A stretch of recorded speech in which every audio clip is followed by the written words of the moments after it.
All right. Hi, everyone. Thanks for joining us for this workshop today. We're going to be talking about the City of Sacramento's Creative Economy Pilot Project. I'm Ash Ragani, a bureaucracy hacker in the Mayor's Office for Innovation and Entrepreneurship. We're actually in the office of Mayor Darrell Steinberg. Our office has been around for about a year now. You may be familiar with our Rails program. Through that program, we've been supporting community organizations, co-working spaces, and other players in the innovation and tech ecosystem. And we're really excited to talk to you today about this creative economy project that we've launched. So if you have questions, you can actually just click the link in the description of this YouTube video. You should be able to see it where this arrow is at. But you may want to actually just hold off and listen to the full presentation before asking a question. But if there's anything that's on your mind, it doesn't get covered, definitely ask it. We'll have some time to answer your questions. So just to go over today's agenda, we're going to be talking about the overview and purpose of the program that is available. We'll go over some example focus areas that you might want to use to shape your application. We'll then look at some projects from other cities that might inspire you. We'll go through the application itself and talk about that process. We'll then talk about the criteria that the review panel will use to evaluate applications. I'll share a few resources that you might find useful. And then lastly, again, we'll have the opportunity to answer questions through the end of the hour today. We'll also have a few upcoming workshops in case we aren't able to get to them. And just to note, this video, in case you're jumping in late or it took a while to get started, you might actually be able to do this right now, but at some point when it's finished, you'll actually just be able to start from the beginning in case you missed any part of this. The full video will be accessible through this link. So to get started, I'm going to talk about the overview and purpose of the Creative Economy Pilot Project. But first, I just want to note that we've published guidelines that we strongly encourage you to review. Pretty much, there shouldn't be any surprises if you read the guidelines. They're fairly long. I think they're about 8 pages. But if you go to this link here, it's the application portal at the bottom of the page.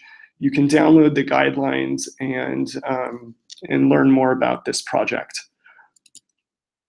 So starting out, when the mayor was running for office last year, he talked about this idea of making Sacramento a destination city. And he focused on 3 priorities that he outlined in a letter that he wrote before he actually took office in October of last year. First priority, the first priority is an expansion of the convention center. This is something you may have heard about, but we've really been thinking about how do we optimize the use of our convention center and ensure that we're booking as many events there as possible, filling up our hotels, and really creating a vibrant events, epicenter here in the downtown. The second is developing the riverfront and specifically opening up access to it. Right now, the riverfront, it's somewhat bifurcated by I-5, and it hasn't really been developed to its full potential. So that's another focus under this Destination Sacramento vision. And lastly, it's innovation in the creative economy. And that's really where this pilot project came from. So thinking about how we support all of the creative, innovative work that's happening in the community, and think about how that draws people to Sacramento as a place that they want to live, work, and play. So now I'm going to talk a little bit about the Creative Economy Pilot Project. In his second meeting on January 10th of this year, the City Council approved the Creative Economy Pilot Project. What that does is it not only authorizes, it gives the city $500,000 that we can spend on various different projects, but it authorizes the use of the funds under these 4 strategies that were approved by the council. The first is to make Sacramento a platform for experimentation. The second is to build a place-based neighborhood ecosystem around food, tech, and art. The third is to empower individual creators, makers, and entrepreneurs. And then the fourth is practice what we preach, civic engagement and innovation inside of City Hall. And so following the approval of the funding, we had to think about how are we going to actually spend these dollars to execute on these strategies. And so the mayor convened an innovation and creative economy task force that met 3 times to help us think about what the opportunities were in terms of really boosting and bolstering our creative economy. And at the same time, the council's also been thinking about how we revitalize our communities and our neighborhoods through economic development. So just, I believe it was last week or the week before, the council approved the development of a neighborhood-based community revitalization and economic development action strategy. And essentially, there's a lot of buzzwords there, but what that means is thinking about all the prosperity and the success that's happening in our downtown, midtown core, and ensuring that it's more equitably distributed throughout the city of Sacramento in all of its neighborhoods, not just in the central city.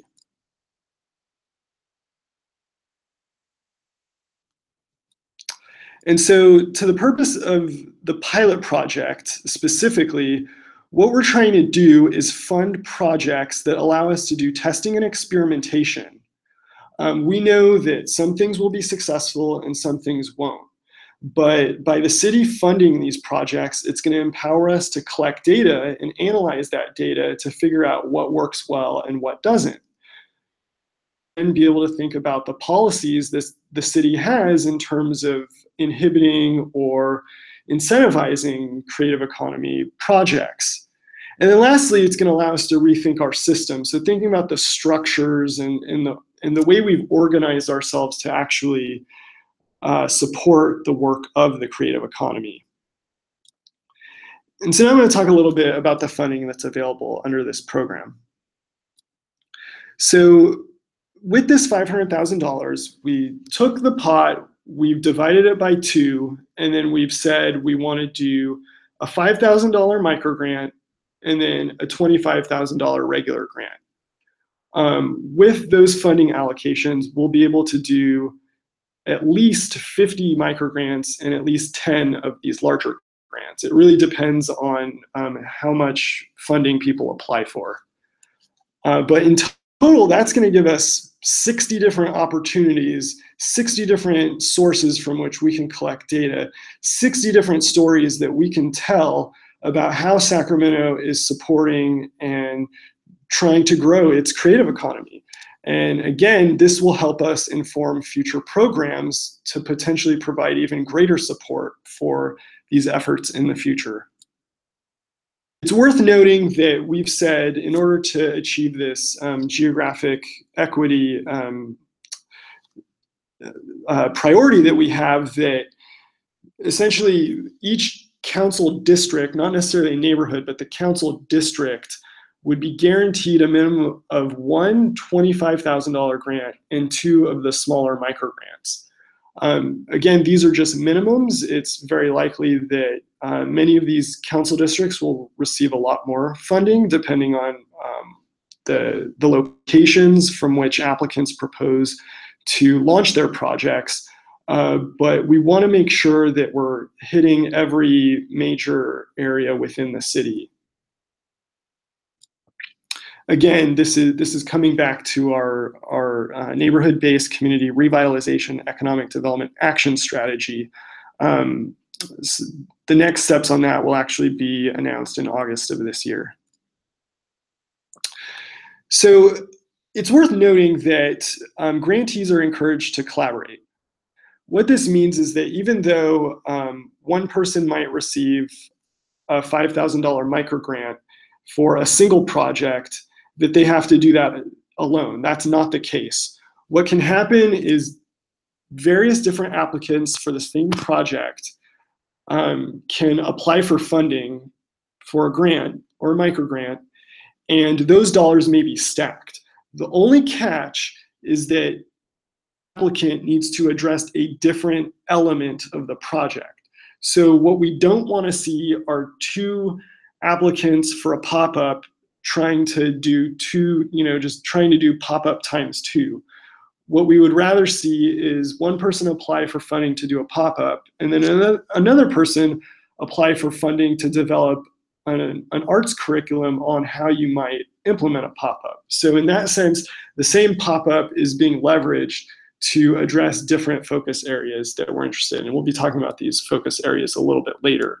In other words, the grant dollars might be stacked, but the grant dollars can't go to the same recipient. They need to be different recipients, and that's how these different applicants would be collaborating together on the same project. So now I'm going to talk about some of these focus areas that we just mentioned. First want to say these are really intended to serve as inspiration. We are looking for applicants to propose their ideas to us. And so when you fill out the application, there's an other box that you can check if none of these apply to you, or if you feel like there's a different area that your project addresses. So the first is public art and installations. The second is performing arts and music. The third is farm to fork. It's really just food. The fourth is urban tech. The fifth is pop-ups. The sixth is temporary activations. The seventh is multi-use spaces. The eighth is marketing and communications. The ninth is youth and education. Then we have cultural equity, and then lastly, underserved communities. If you read the guidelines that I mentioned earlier, we have more of a description of what these focus areas look like, but I'm not going to go into detail for them right now, simply because, again, we want the applicants to propose to us the types of projects that they're interested in executing. So instead, we're going to look at projects from other cities. And this is not to discount all of the amazing work that has been happening in Sacramento. I just want to note that if we were to highlight those projects, it might show a sense of favoritism of one group or another, and we don't want to give that implication. And so this is why we're looking at projects from other cities. So the first one is out of Miami. You may have heard of it. It's an arts district known as Wynwood Walls. It's a former industrial area, and essentially what they've done is they've created murals everywhere. And because there are so many murals there, it has drawn a significant amount of foot traffic and interest simply in viewing those murals. But that's not, those murals aren't an end in and of themselves. What that's led to is the development of more retail and food and drink and concerts and markets and other sorts of events that have allowed, or have, because these murals have served as an anchor point, it's really attracted these types of activities. The second is a transit corridor in San Diego. I'm not sure the exact location, but this project was called ACT the Boulevard, where ACT stands for Art, Community, and Transit. And the idea is leveraging public transit, and specifically like bus stops. How can we take these spaces and activate them in a way that draws more interest in retail and other types of economic activity and pedestrian activity? Another one here is a harvest dinner out of Camden, New Jersey. It's a very simple idea. Get a bunch of chefs together, find a public space, and bring people together to eat and to build community together.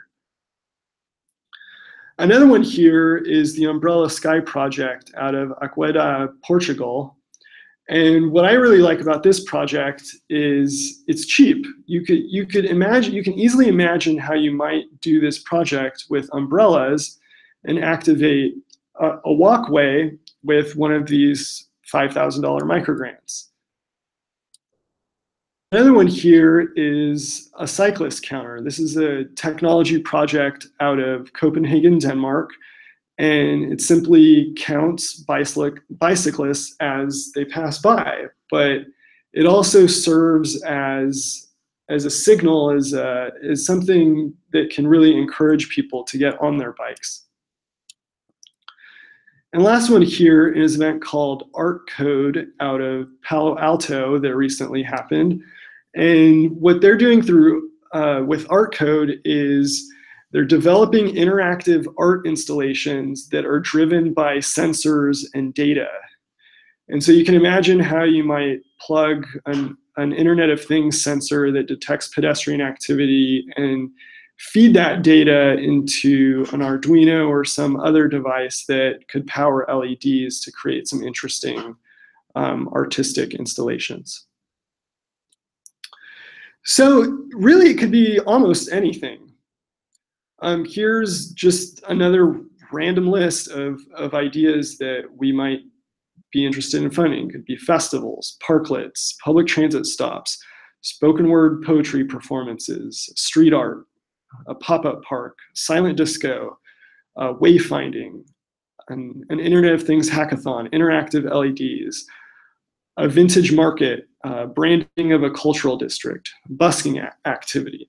The point, again, is to tell us what you want to create, how you think you could activate a public space or a neighborhood, and tell us what you want to create. And so now I'm going to go into the application process itself. So really, you just need to submit 3 things to be considered for funding. The first is to fill out the application form. The second is to submit a budget. And the third is to show us a sample of your work. I'm going to go to the application portal to show you how you might do that.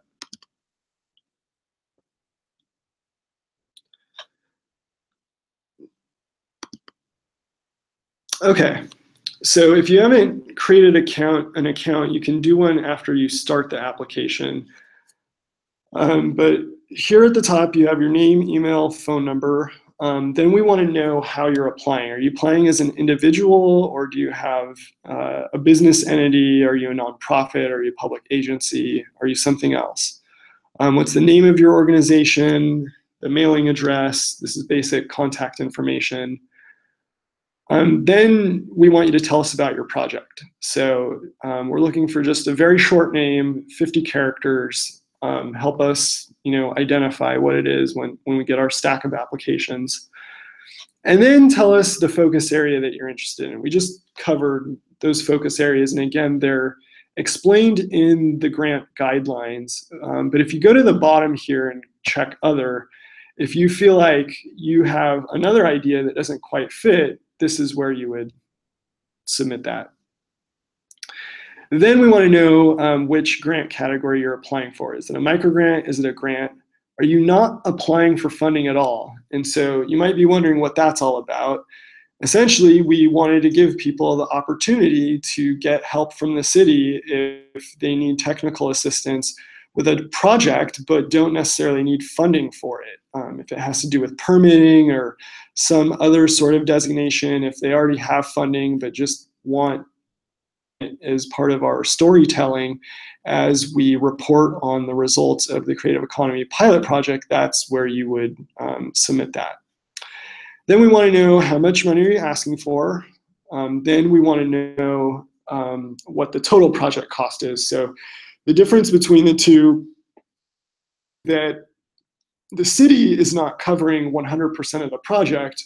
We just simply want to know what is the total cost of the project? Where are you getting funding and support from other sources? And what share of city support are you looking for? Just to clarify on that point, we are not requiring that you have external funding from other sources. So don't feel obligated to do that. Next, we want just a short Twitter-sized or tweet-sized description of your project in 140 characters or less. Then this is really the long description of your project. It's really where you would get into the meat of what it is that you're actually proposing. You have up to 400 words. Tell us what you want to do. Then we have the start date. Talk about a little bit later. We're really looking for projects that start in mid-September of this year. We may have some wiggle room there. I'm going to have to look more into that if it's something that you're concerned about. But just as a way to play it safe, we would be looking for projects that start on or after September 15th of this year. As an end date, we want to know that. And now we want to know the location of your project. So in order to use this map, let's say I want to use the former Sleep Train Arena. What I would do is, you can zoom in on it a little bit. You drag the map, not the point. So if you see here, you can't really drag the point. Drag the map until it gets to where you want to go. So if I'm looking for Sleep Train Arena, that's going to be along I-5 here. Looks like it might be here. I'm going to zoom in a little bit. And yes, this is definitely Sleep Train Arena. So I will just put that right there. So that's how you use the map. If you need to reset it, just hit the clear button there. For council districts, if it was Sleep Train Arena, I just check Councilmember Ashby. That's her district. If you don't know what district it is, just click on this link right here. It'll take you to this search box. You can type in the mailing address, click Find My Council Member, and it will show you the district. If you're in multiple districts, be sure to check multiple boxes. And that, an example there could be a project that rotates through different locations. We also have an option for citywide if it doesn't quite fit a particular council district. Then we want to know, would the project be feasible in a different location? And the reason why that's important is that it's possible that the review panel may really like your project, but we may have too many applications or in a particular geography, or we may think it would be a better fit in an alternative geography. And so if you feel like that if you want to leave yourself open to that possibility, then you want to check yes. If you check yes, then if we like the project and want to see it in a different location, we will get back to you and let you know that we would like to see it in a different location and see if that's feasible. So now we have 3 more questions here, and what we're looking for is we want to be able to measure the potential impact of the project.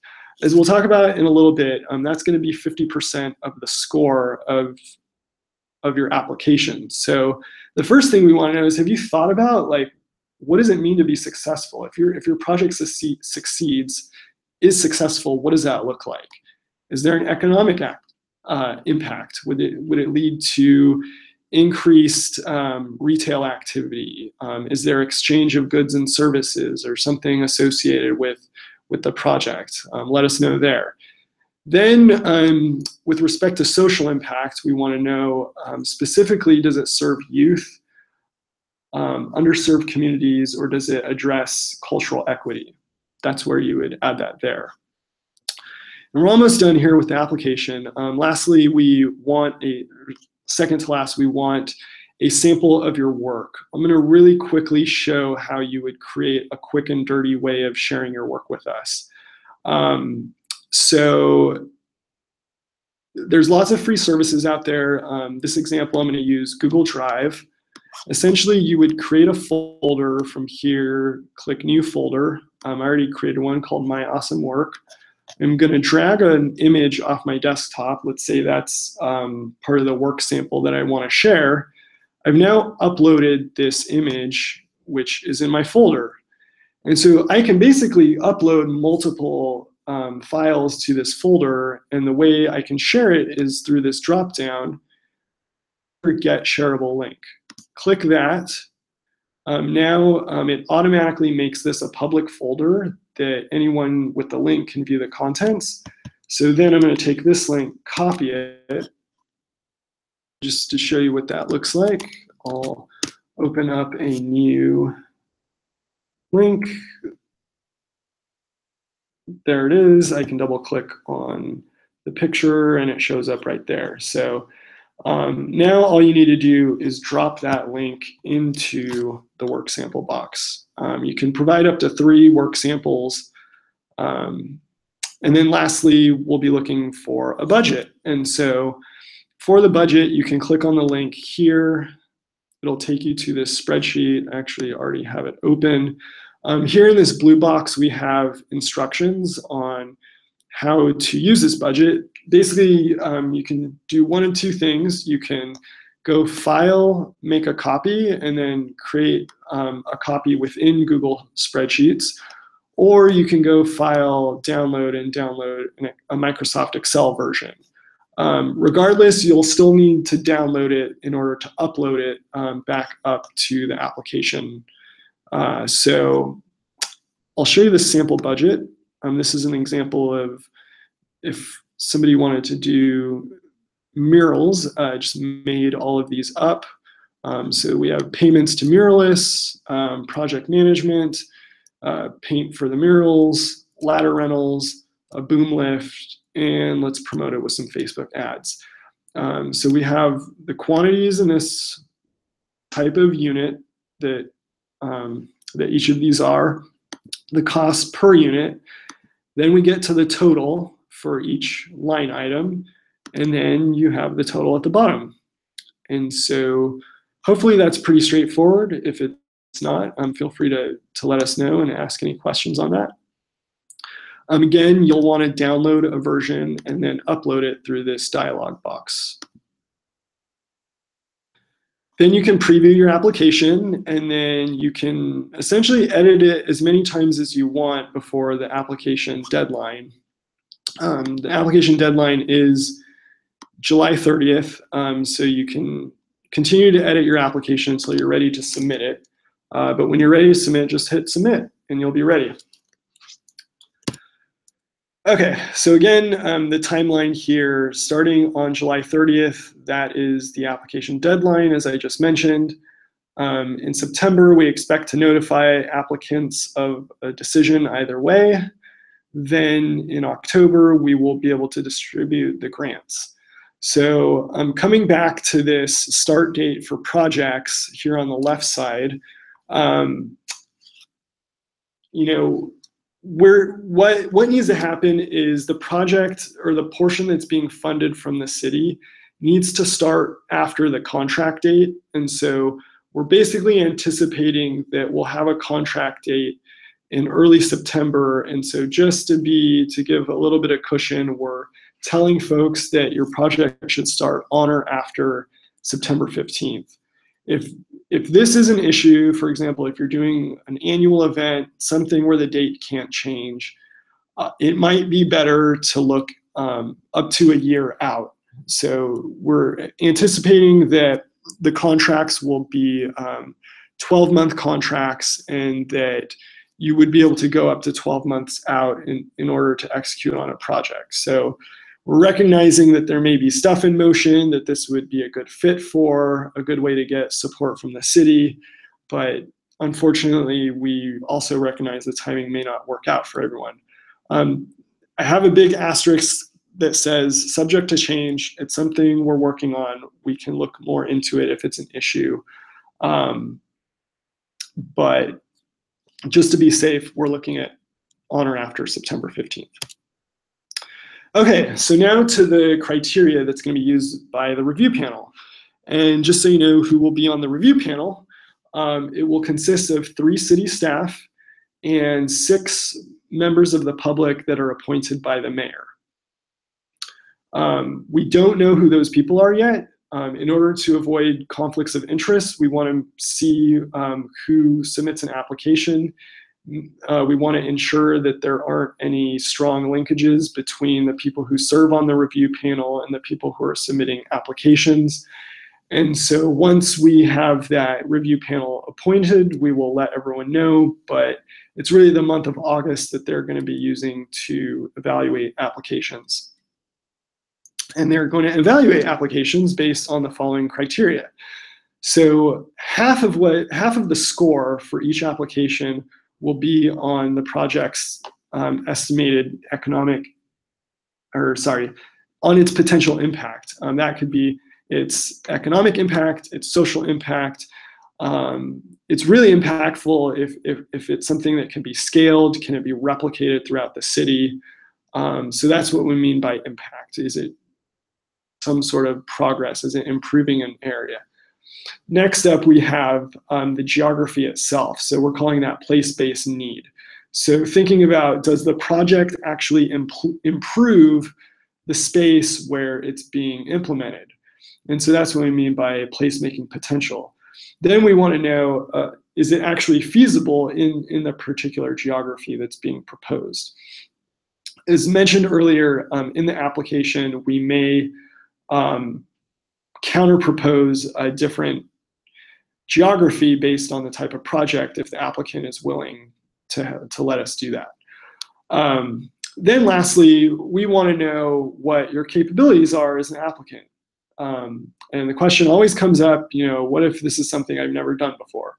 Well, share with us, something you've done that shows you've been able to actually implement a project from start to finish, and the review panel will evaluate your capabilities based on that. So there we're really looking at your track record as well as the feasibility of the project itself.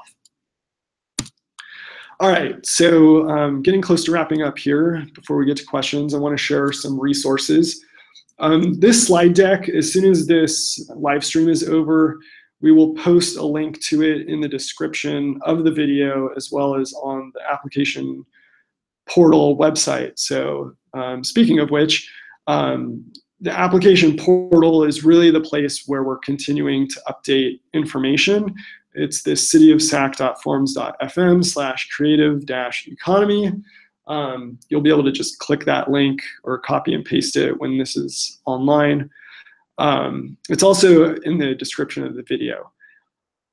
And that is actually the place to ask questions. So while we're accepting questions in the workshops, we're also accepting questions online. And through the application portal, this online Q&A allows anybody to ask a question that everybody can see the answer to. And you can imagine why that's valuable. It saves us time from if people have the same question, and it helps people see what other people are interested in.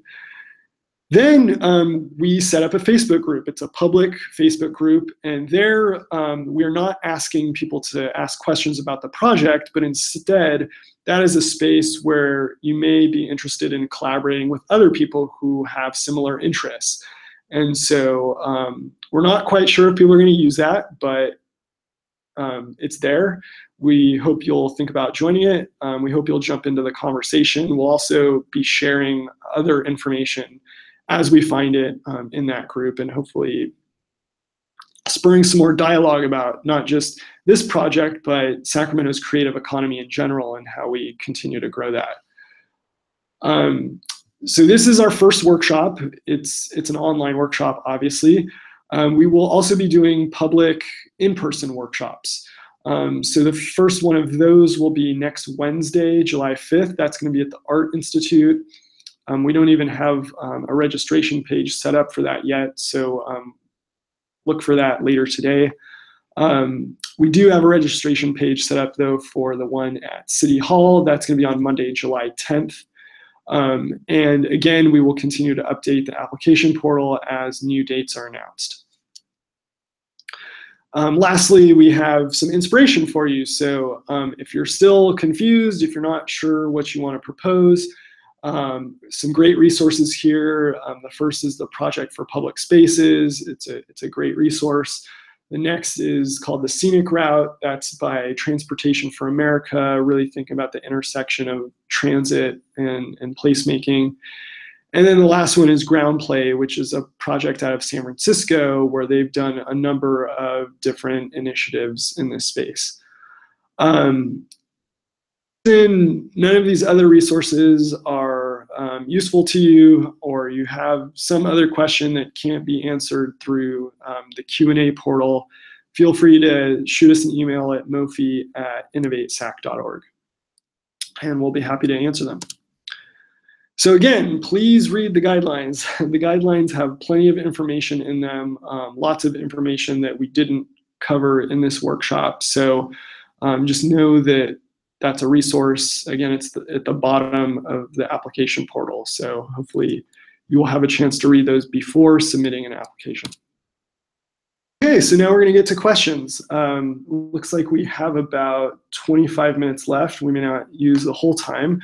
But if you have questions, go ahead and if you're in full screen, you can minimize the window that you're looking at on YouTube and go to the description of the video where you will find the link to submit applications. So now let's see what folks have submitted. All right, so hi, can you elaborate a bit on the underserved communities focus area, particularly as it relates to African Americans? I'm not sure I can totally answer that question, but really we're thinking of areas where there's concentrated poverty, where residents are living on a high proportion of public assistance, areas that really need help. So hopefully that helps. What is urban tech? Great question. So I wish I had like a dictionary answer for you. I don't, but that goes to, if you saw earlier, the bike counter, where it's an LED display that counts bicycles as they ride by, interactive art, Internet of Things, sensors. We are looking for folks to propose ideas to us that relate to urban tech. So anything that sort of improves quality of life through technology. Is there a target end date for projects that you can share? Yeah, so just to be safe, I would look at the end of August of next year. That would be August of 2018. It could potentially go longer than that. We actually anticipate that, and this is based on our work through the Rails program, that folks may end up finishing their projects in 1 to 3 months. And so a 12-month maximum, that's really the issue there. So can one organization apply for a 5K project and a no funding project? Yes, absolutely. Can an organization do an arts-based project if they are not exactly an arts organization? I love that. Yes, please do.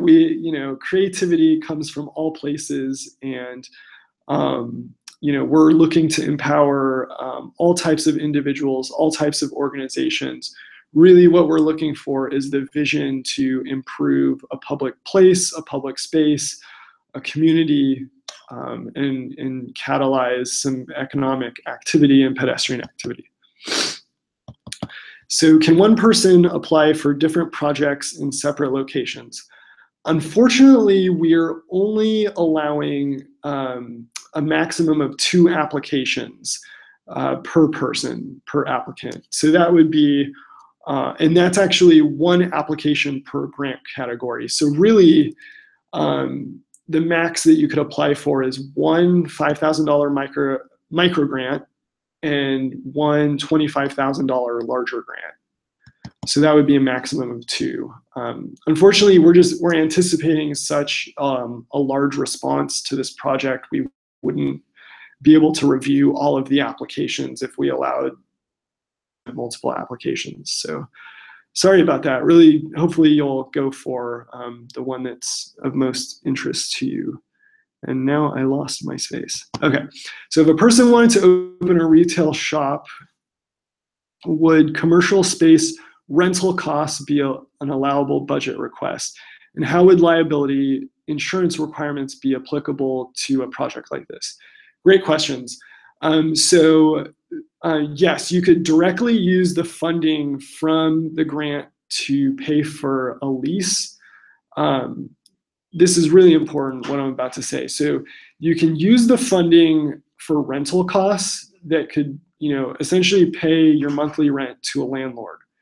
What you could use it for, but we really strongly advise you to stay away from, are construction costs that trigger something called prevailing wage.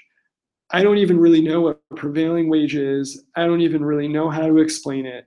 I just know enough that our lawyers tell us that if you go down that road, the cost of your project will be so expensive that this grant would just not be worth it. So actually a really smart way to get around that is, yes, to actually just use your grant for the cost of your lease for rent.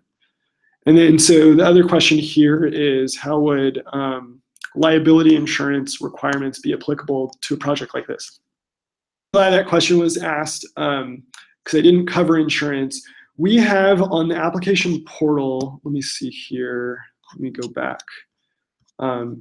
It's at the bottom. We have an attachment or an addendum here called city insurance requirements.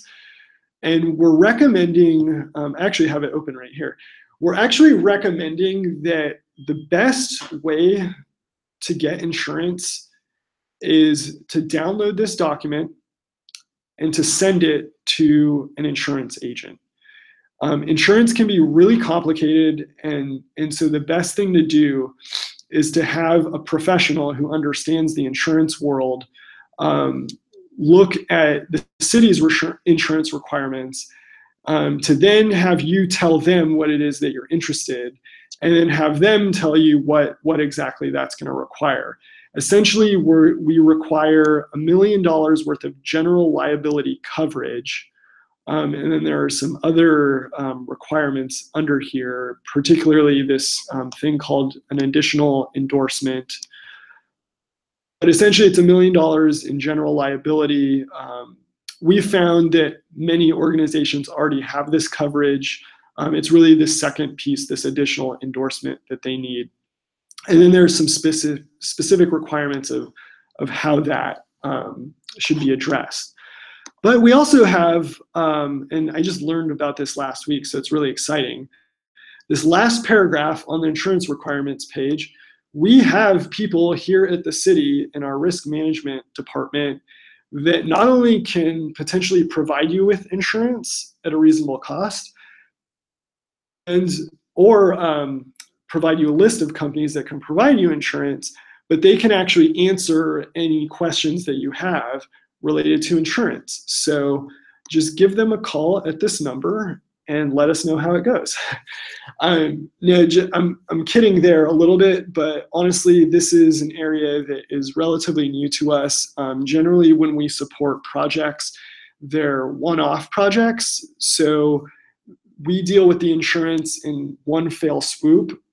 Through this project, we're going to potentially be dealing with 60 plus different grantees, and that's going to result in 60 plus insurance requirements. So this is going to be a learning experience on both sides in terms of these insurance requirements. So thank you for asking about that, and give them a call if you have questions.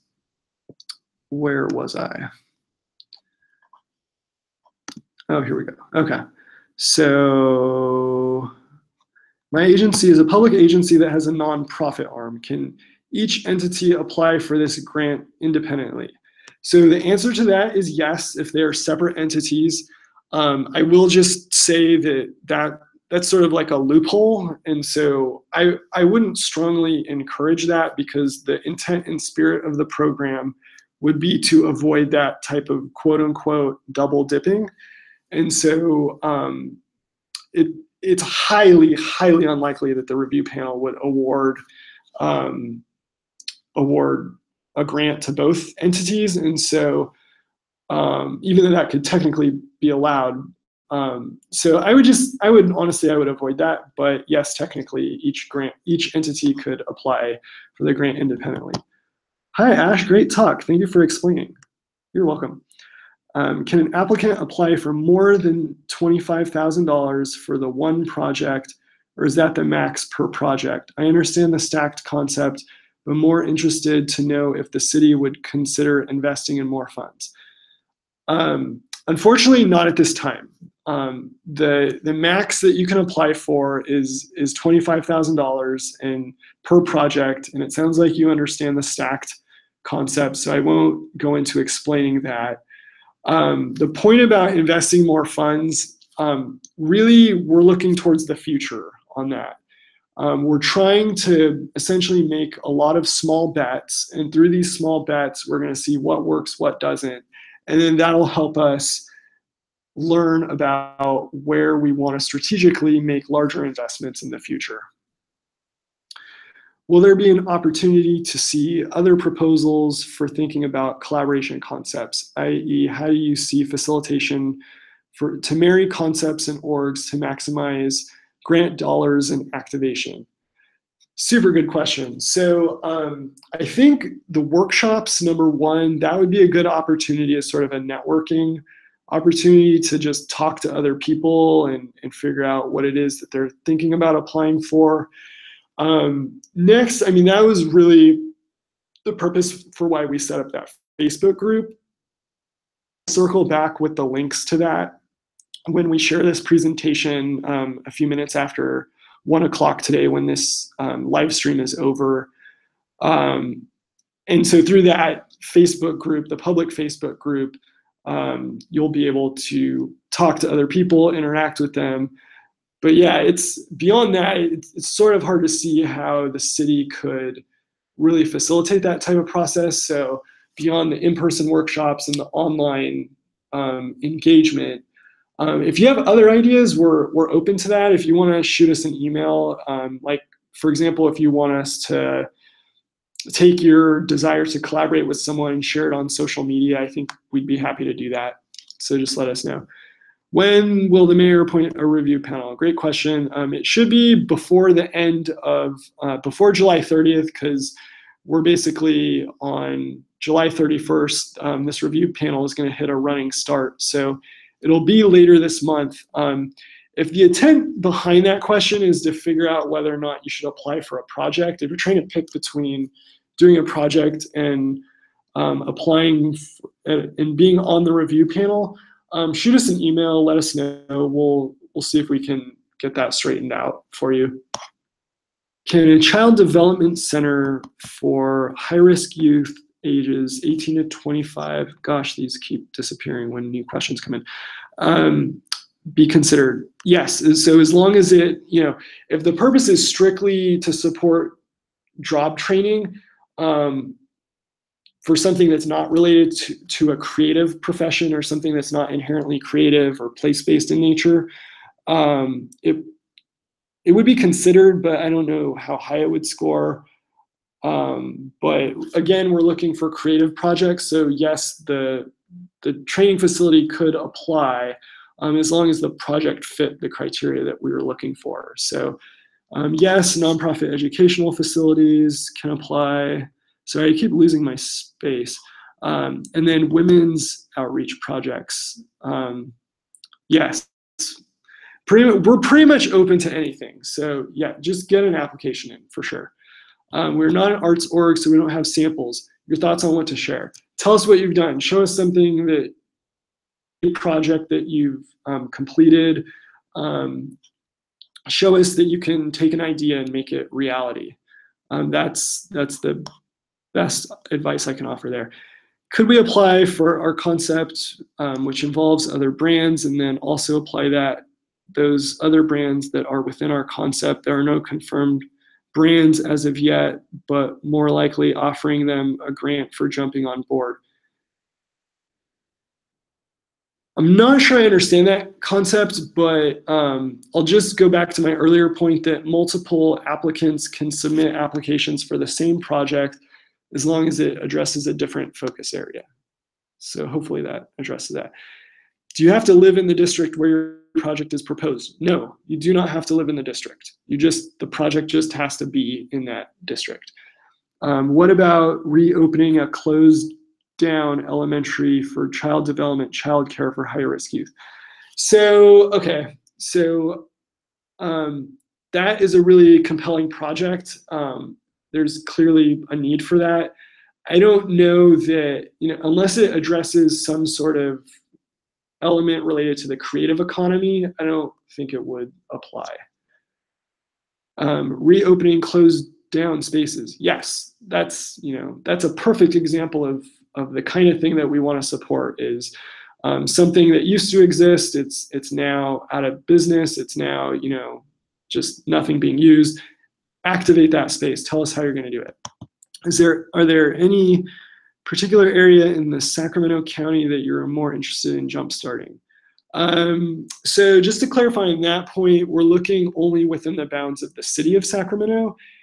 And then no, this is one of those questions where you're looking for what we want, and we are actually looking for what you want to do. So we do not. If you really want to, so I shouldn't have been so flip about that, but on that question, talk to some of the council members. Some of the council members are looking for artists and other people who can bring cool projects to their district, but they just don't know, who to talk to.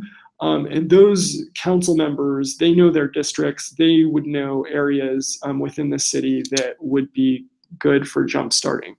But again, in general, we're looking for areas that that you're interested in. On the note of work samples, what is your expectation on how elaborate illustrations should be? Not just adequate. It depends. If you're proposing to do an illustration, then it can be pretty rough. But yeah, I wouldn't worry about that one.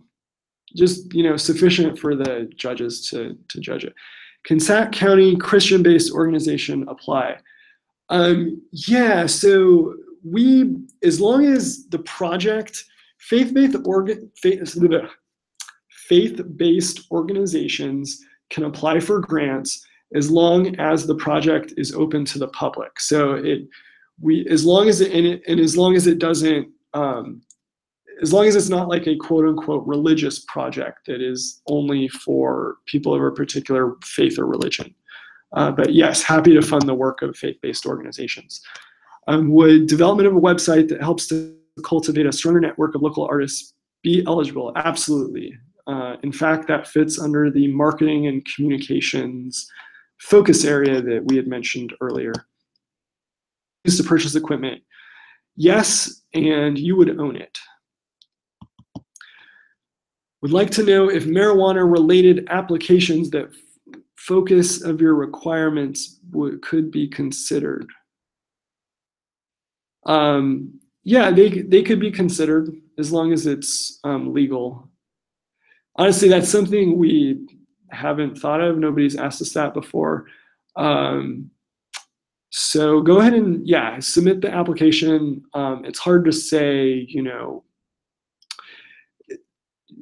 try to stick to the vision of the creative economy. I definitely would take a look at the guidelines.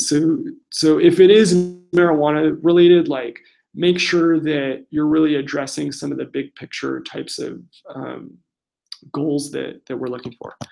Okay, so what if the project essentially lives online but could be distributed throughout the city? I'm thinking of an education-focused project, a curriculum that would activate discussions about creative careers in classrooms. However, the examples given are primarily event-based. I'm not sure my idea would hit all of the metrics you're looking for.